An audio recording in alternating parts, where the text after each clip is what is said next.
নমস্কার বন্ধুরা, আমি দীপিকা সাহা। আজ বানালাম রুটি দিয়ে পিঠে।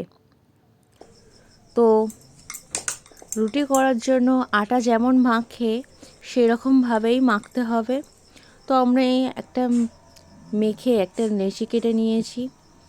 সেই লেচিটা রুটি যেমন বেলে সেরকমভাবেই বেলে নিয়ে তার উপর চিনি দিয়ে চারদিকটাই ছড়িয়ে দিতে হবে। তো তারপরে আমি সেটা ফোল্ড করে দেব। ফোল্ড করে এবার আমি যেমনভাবে মুখটা বন্ধ করে দিচ্ছি, চারদিকটা সিল করে দিচ্ছি, সেরকমভাবে সিল করে দিতে হবে। তো এবার আপনারা যদি ডিজাইন করতে চান তাহলে আমার মতন এইরকমভাবে ডিজাইন করতে পারেন।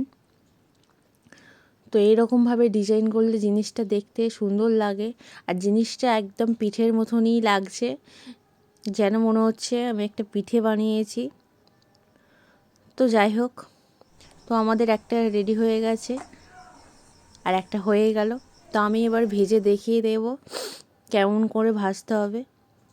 তো প্রথমেই কড়াটা বসিয়ে দিচ্ছি গরম করে, তার উপর একটু তেল দিয়ে প্রথমে পুর ভরা রুটিটা দিয়ে দিতে হবে। তারপরে একদম হালকা আঁচে উল্টে পাল্টে এটা কড়া করে ভেজে নিতে হবে। যেমন আমি ভাজছি দেখুন কি সুন্দর ফুলেছে। তো এটা প্রায় মচমচেই হয়েছে এবং সুন্দরই দেখতে লাগছে। আমি ব্রাউন করে ভেজে নিয়েছি। তো আমার অলরেডি আরও দুটো ভাজা হয়ে গেছিলো।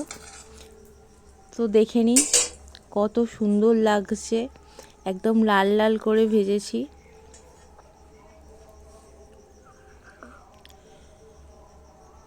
তো এই রকম রেসিপি দেখতে হলে আমার চ্যানেলটা প্লিজ সাবস্ক্রাইব করুন, লাইক করুন। তো আমি এর ভিতরে চিনিটা কেমন গলে গেছে সেটা আমি দেখিয়ে দিচ্ছি।